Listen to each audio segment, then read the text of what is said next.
Dear colleagues, we continue our working day and we are giving the floor to the Presidential Administration spokesperson on ATO-related issues, Colonel Andriy Lysenko.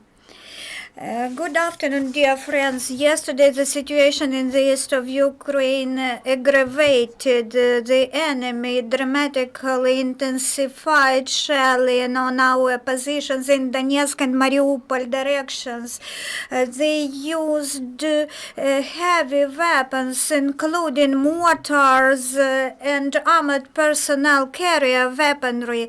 Lots of shellings were precision shelling. That is, however, Ukrainian army did not return fire in Lugansk direction. The truth continues. In Donetsk direction, the enemy violated the ceasefire all along the front line. To the southeast from Novgorodsk, the enemy twice used armored personnel carriers. Most of hostile shellings yesterday were registered near Donetsk airport, in particular in Pesky. In Mariupol direction, the militants almost without any breaks delivered fire on Ukrainian positions to the east of Krasnogorivka and Marienka. Heavy weapons were not used, but several times hostile snipers operated. However, precision fire was opened by Ukrainian Army ATO forces, which stopped the occupants and they retracted to their previous positions. Southward near Starognativka, the enemy used 120 millimeter mortar. They launched 5 mortar rounds to the east of Talakivka. The enemy used heavy weapons, anti-tank assault weapon and 82 millimeter mortar. Yesterday, Ukrainian troops incurred no casualties. One serviceman was wounded and one Ukrainian military man was injured due to tripping a mine. According to the headquarters of intelligence of the Ministry of Defense of Ukraine, the Federal Security Service of Russia has strengthened control at the Russian-Ukrainian border in Rostov region. Yesterday, the entire Ukraine commemorated the heroic deed of the defenders of Donetsk International Airport.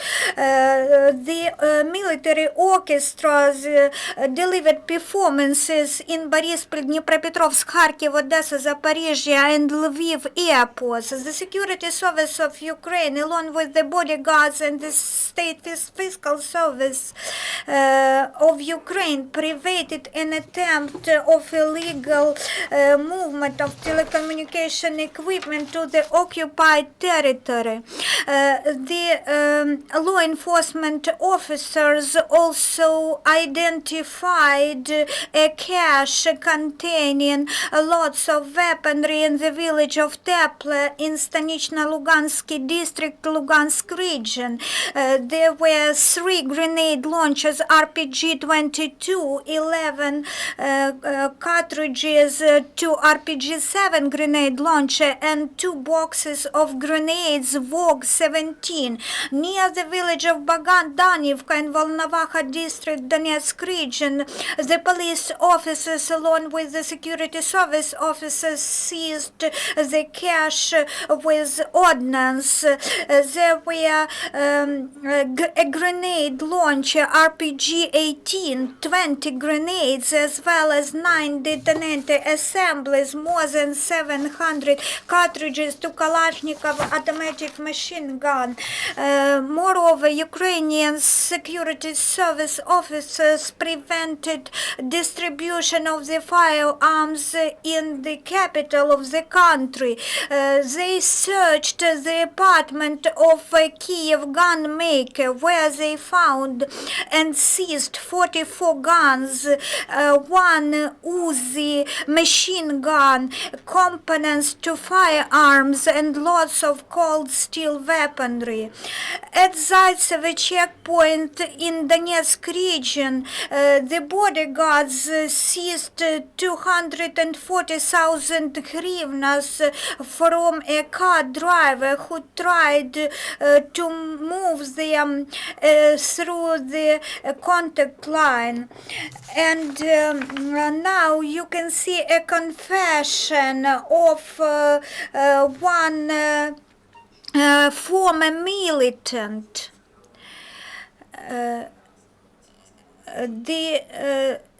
The militant shall be released in the context of the Security Service of Ukraine program. They are waiting for you at home. Kramatorsk town courts released the militant.